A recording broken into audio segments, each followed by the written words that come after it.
clear that the dog was not an isolated incident.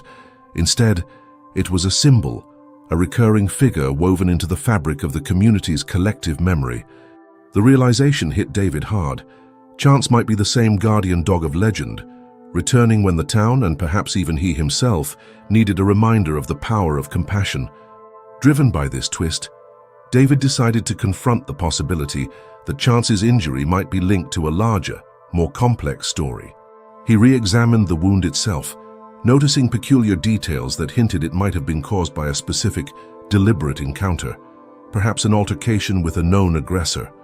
With renewed determination, David reached out to local animal control records and discovered that, around the same time as the old newspaper article, there had been reports of a violent incident involving a dog that had been defending itself against an aggressive stray pack. This connection further deepened the mystery. Not only was Chance possibly the reincarnation or continued presence of a legendary guardian dog, but its injury might have been the result of a protective act, a selfless gesture that, in its own way, was a testament to the enduring power of hope. That evening, as the sky darkened and David prepared for another quiet night of caring for Chance, he felt a profound shift within himself. The pieces of the puzzle were beginning to form a coherent picture. The wounded dog at his door was a link between the past and the present, a living symbol of a legacy built on compassion and resilience. The dog's return, after all these years, was not merely an accident. It was a call, a sign that the ancient promise of hope was still alive in the hearts of those who believed in the healing power of empathy. With this major revelation, David realized that his journey had taken on a broader significance than he had ever imagined. It was now intertwined with the enduring legacy of the guardian dog, a symbol that transcended individual lives and connected the community through shared stories of overcoming adversity. This twist not only explained the mysterious appearance of Chance, but also set him on a new path to uncover even deeper truths about the legacy of compassion that had shaped the town's history. In the wake of the startling revelation that Chance, the wounded dog, might be the reincarnation or perhaps the enduring spirit of the legendary guardian dog from local lore, David found himself navigating a turbulent sea of emotions and responses. The discovery had not only upended his quiet life, but had also stirred deep feelings within the community, igniting a spectrum of reactions from skepticism to heartfelt belief. At home, David's transformation was palpable. The once practical and reserved man now spent countless hours poring over old photographs and archived clippings, trying to piece together the fragments of Grace's story with the image of Chance. Each new detail he uncovered further blurred the line between memory and myth, leaving him both exhilarated and burdened by the weight of a legacy he had never expected to inherit. Late at night, as he gently tended to Chance's wounds, David found himself talking softly to the dog, almost as if he were speaking to a long-lost friend. These quiet moments became his sanctuary, a time when vulnerability merged with determination, and his heart began to open to the possibility that compassion could indeed transcend time. Word of the mysterious wounded dog spread quickly throughout the neighborhood. Some neighbors expressed concern over the strange occurrence, speculating that the animal might be dangerous or that its presence heralded misfortune. At a small community meeting held at the local community center, voices clashed over the significance of Chance's arrival. Mr. Hargrove, a longtime resident with a pragmatic outlook, argued that the dog was merely a victim of circumstance, a stray injured in an altercation, while others, particularly older residents, recalled similar stories from decades past. They spoke of a dog that had once appeared during a time of hardship, a symbol of hope and resilience amid community struggles. These personal recollections lent an air of mystique to the story, gradually shifting public opinion from one of fear and dismissal to a more contemplative, even reverent stance. David's closest friends, who had once viewed his growing obsession with cautious amusement, began to see a more determined side of him. Mark, his best friend, expressed mixed emotions during a quiet conversation over dinner. "I've always known you had a compassionate heart, David," Mark admitted, "but seeing you so deeply connected to Chance, like you're living a story out of an old legend, it's both inspiring and a little worrisome. I just hope you're not losing yourself in all this." Mark's concern, though tinged with skepticism, was a testament to the profound impact the unfolding events were having on those around him. Over time, Mark too became more open to discussing the possibility that chance might be a sign, an echo of something much larger than either of them had ever imagined. At the local veterinarian's clinic, where David had taken Chance for treatment, the staff reacted with a mixture of professional concern and quiet curiosity. The vet, Dr. Simmons, noted that the injury on Chance was unusually severe for a typical stray encounter. "This wasn't an accident," she remarked during one consultation with David. "It appears that Chance may have been attacked or involved in a struggle. It makes you wonder if there's more to this story than meets the eye." Her observations added a layer of urgency to David's quest, as he now had to contend with the possibility that Chance's pain was not only physical, but also a remnant of a deeper, perhaps even deliberate, conflict. Local media soon caught wind of the story as well. A feature article in the town's modest newspaper described Chance as the guardian in distress and speculated about the possibility of the dog being linked to old family legends. The article painted David as a compassionate soul who had opened his door and his heart to an injured creature, sparking debates among readers. Some praised his empathy and resilience, while others dismissed the narrative as sensationalism. This public attention forced David to grapple with the pressure of representing something he had never intended to be a spectacle, yet found himself becoming an unwitting symbol of hope and healing in troubled times. Amid these external reactions, David's internal struggle intensified. His journal entries grew more frequent and introspective, filled with reflections on the nature of fate, the healing power of compassion, and the enduring connections between human and animal.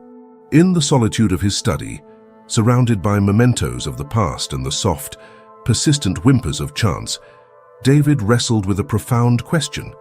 Was he merely the caretaker of a wounded animal, or was he being called to revive a legacy of empathy that had sustained his community for generations? Our turning point came during a quiet afternoon when David received a heartfelt letter from Grace, the same woman who had once recounted the legend of the guardian dog. In her gentle, measured words, she urged him to trust his instincts and to see Chance not just as a stray in need of healing, but as a symbol of resilience and the transformative power of kindness. Her message resonated deeply with David, bolstering his resolve to pursue the truth, no matter how painful or challenging it might be. As days turned into weeks, David's life began to reflect this new, delicate balance between the rational and the mystical.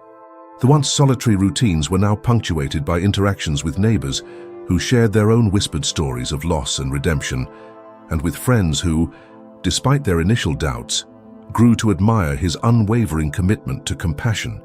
In every conversation, every quiet moment of reflection, David felt the steady pull of a destiny larger than himself, a legacy of hope that transcended the scars of the past.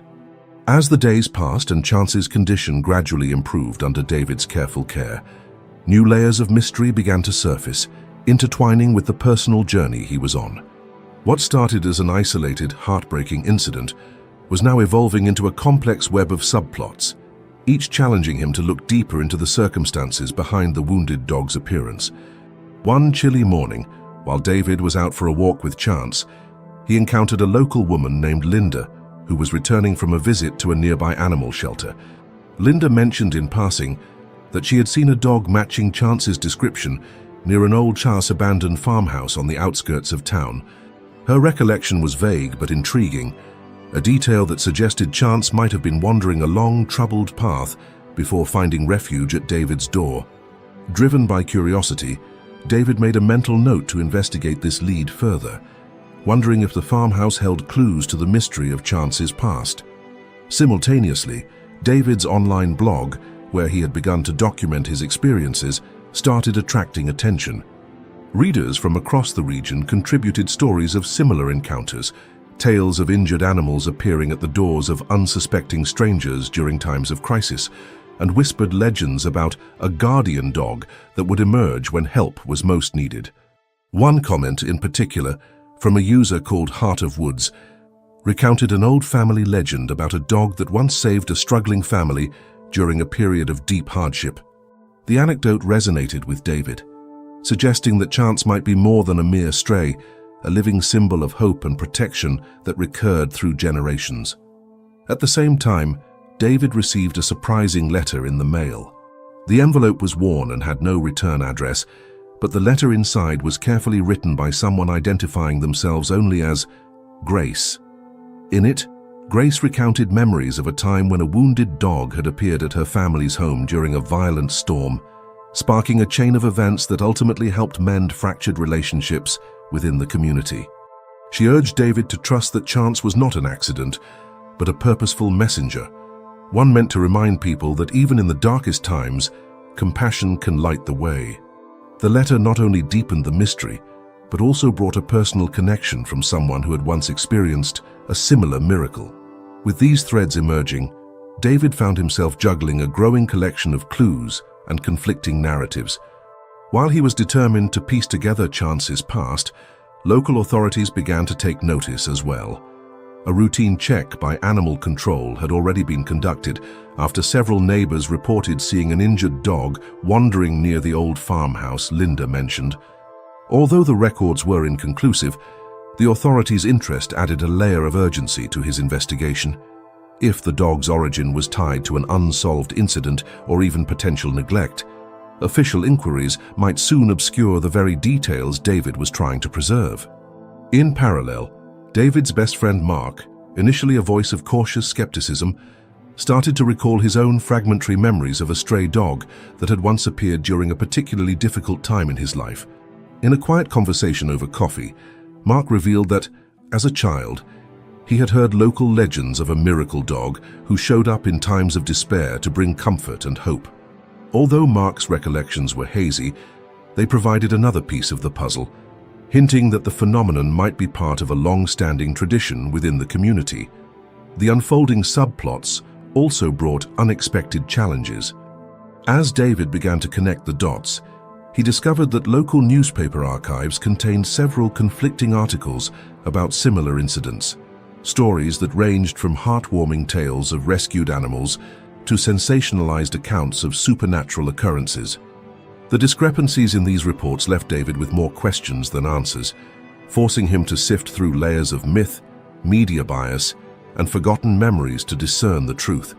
It became increasingly clear that Chance's arrival was not an isolated event, but part of a broader tapestry of folklore and real-life struggles interwoven in the fabric of the community. Adding to the complexity, an old friend of David's, who now worked at a regional animal shelter, mentioned that there were rumors of an organized effort by some local groups to rescue stray animals during times of crisis, a practice that had roots in both genuine compassion and opportunistic exploitation. This revelation troubled David, as he wondered whether Chance's story might be manipulated by others for personal gain or to serve a hidden agenda.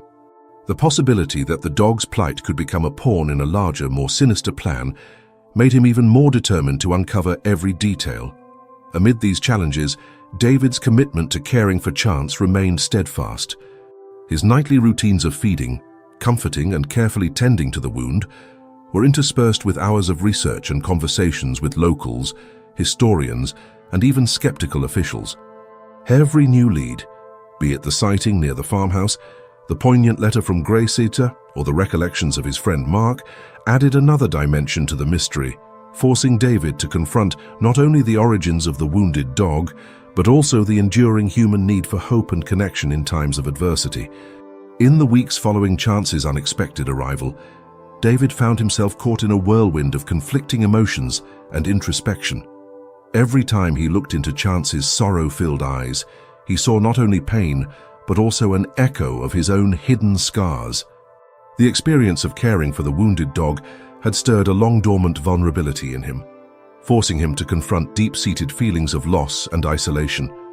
Late at night, when the house was cloaked in silence except for Chance's soft whimpers, David would sit by the window and reflect on his past, memories of personal grief, missed opportunities for connection, and the loneliness that had quietly crept into his life over the years. During one particularly quiet evening, as David gently cleaned and redressed Chance's wound, the dog's eyes seemed to speak directly to him. In that silent, pained gaze, he recognized echoes of his own struggles, moments when life had left him feeling battered and alone. The wounded dog, in its vulnerability, became a mirror for David's inner turmoil. This realization was both a comfort and a source of deep anxiety. He began to question whether his newfound commitment to caring for Chance was driven solely by compassion for the animal, or if it was also an unconscious desire to heal his own emotional wounds. Simultaneously, the impact of Chance's presence extended beyond the confines of David's home. Friends and neighbors, who had initially expressed concern about the dog, soon began to share their own experiences of hardship and loss. In casual conversations at the local cafe, David listened as others recounted stories of struggles and small miracles, tales of how unexpected acts of kindness had once shifted the course of their lives. One elderly neighbor tearfully recalled a time when a stray animal had shown up during a period of deep sorrow, offering silent comfort and a reminder that hope could be found in the smallest gestures. These shared anecdotes resonated deeply with David, reinforcing the notion that Chance might be more than a mere victim of circumstance. The dog could be a symbol of resilience and an unspoken call to embrace vulnerability. However, not all interactions were uplifting. David's best friend Mark, despite his growing support for the idea of guardian animals, expressed concerns during a late-night phone call. "David, I worry that you're letting this become too much," Mark said in a tone laced with both care and caution. "I know you want to help Chance, but sometimes our hearts can get so entangled in the pain of others that we forget to heal ourselves." Mark's words hit David hard, prompting him to question whether his intense focus on Chance's recovery was a way of avoiding his own unresolved issues. This internal tug-of-war, between the desire to nurture another's wounds and the need to address his own, became a recurring theme in David's quiet moments of reflection. At the same time, the local animal shelter, where David had made inquiries about Chance's origins, offered a mixed reception. While some staff praised him for his compassion, others were wary, questioning whether his deep emotional involvement might cloud his judgment. "It's wonderful to see someone care so much," one volunteer remarked, "but you have to be careful not to lose yourself in another's pain." These remarks, though intended as friendly advice, underscored the risk of emotional overinvestment. David found himself torn between the fulfillment of extending empathy to a wounded creature and the nagging fear of being overwhelmed by the weight of shared suffering. Online, David's blog became a repository for his raw, unfiltered thoughts. His posts detailed the challenges of caring for Chance, the late nights of tending to the dog, the uncertainties of its mysterious past, and the moments when he felt his own defenses crumbling under the pressure of compassion. While many readers offered heartfelt encouragement and shared similar stories of emotional struggle, a few critical comments questioned his decision to involve himself so deeply with the animal's plight. These virtual interactions only deepened David's internal conflict as he grappled with the balance between vulnerability and self-preservation.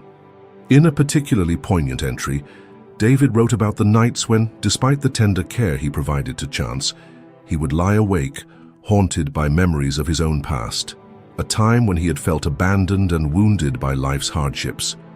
He described the paradox of finding solace in caring for another's pain, even as it reopened old wounds within himself. "I feel as if each gentle touch to mend Chance's wound is a double-edged sword," he confided in his journal, "for while it brings healing to this fragile creature, it also dredges up memories of my own shattered heart." Amid these challenges, an unexpected moment of clarity emerged during a quiet conversation with his distant cousin Elena. In her thoughtful, measured words, she reminded him that their family had a long tradition of caring for the vulnerable, not just animals, but each other. "Our legacy," she wrote, "is built on the understanding that healing is a shared journey. To help others, you must first acknowledge your own pain, and in that acknowledgement, find the strength to transform it into compassion." Elena's insight resonated deeply with David, offering him a path forward, one that embraced the dual responsibility of nurturing both others and himself. In the confluence of these interactions, between supportive friends, cautious acquaintances, and his own inner dialogue, David began to understand that his emotional struggle was part of a larger, universal journey. It was a journey of accepting that true compassion requires not only the healing of another, but also the reconciliation of one's own scars. And so, amid the complex web of shared pain and budding hope, David's commitment to Chance transformed into a commitment to himself, a promise to heal, grow, and ultimately help others find their way in the midst of life's relentless storms.